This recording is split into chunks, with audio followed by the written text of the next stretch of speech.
Part 4 மீசை முளைத்த விவேக். இந்த ஸ்டோரி வந்து சிறார் கதைகள். இதை எழுதியவர் வந்து கீர்த்தி அப்படின்னு. இது புக்கோட ரேட் வந்து ₹100. நிவேதிதா பப்ளிகேஷன்ஸில் வாங்கின புக்கு இது.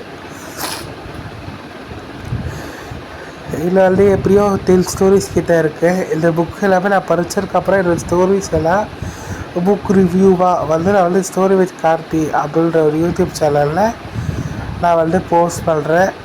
ஸ்டோரிஸ் கேட்க விருப்பம் உடையவர்கள் வந்து அந்த யூடியூப் சேனலில் போய் பார்க்கலாம். அதுக்கப்புறம் அப்பா பேச்சுக்கா இது எல்லாமே வித்தியாசமாக இருந்துச்சு சொல்ல போனால். இன்னும் நிவேதிதா படிப்பகத்தில் வந்து நிறைய புக்ஸ் வந்து வித்தியாசமாக குழந்தைகள் கேட்ட மாதிரி விசித்திரமான தலைப்புகளோடு இருந்துச்சு. அதனால் மேக்ஸிமம் அதெல்லாம் இந்த வாட்டி வாங்கலை. ₹110 எல்லாமே சிறு சிறு கதைகள். ஒரு 2-3 பேஜில் முடிக்கக்கூடிய புக்ஸு.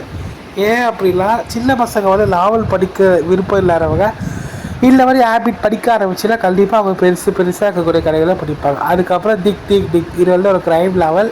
இது வந்து வலிமைகளை பப்ளிகேஷன்ஸில் நான் வாங்கின புக்ஸு. இதோட ரேட்டை வந்து 150 சம்திங் வரும். புக்ஸுன்றது வந்து அறிவு வளர்க்கக்கூடிய ஒரு உயிர் நண்பன். என்னை பொறுத்த வரைக்கும் என்னுடைய பெஸ்ட்டு ஃப்ரெண்டு யார் அப்படின்னா புக்ஸ் மட்டும்தான். ஏன் அப்படின்னா அவங்க பார்த்தோன்னா நம்மளுக்கு வாழ்க்கையில் நடக்கக்கூடிய அனைத்து சம்பவங்களே ஒரு புத்தகமாக நம்மளுக்கு வந்து அறிவுரை கொடுக்குற மாதிரி எனக்கு ஒரு ஃபீல்.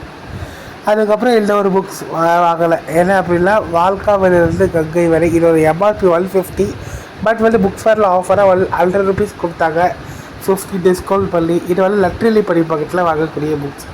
இதுலேருந்து என்ன சொல்கிறேன் அப்படின்னா நம்மளுடைய சின்ன சின்ன ஃப்ரெண்ட்ஸுக்கு அதுக்கப்புறமா பசங்களுக்கு வந்து புக்ஸை வந்து கிஃப்டாக கொடுங்க அப்படின்றத வந்து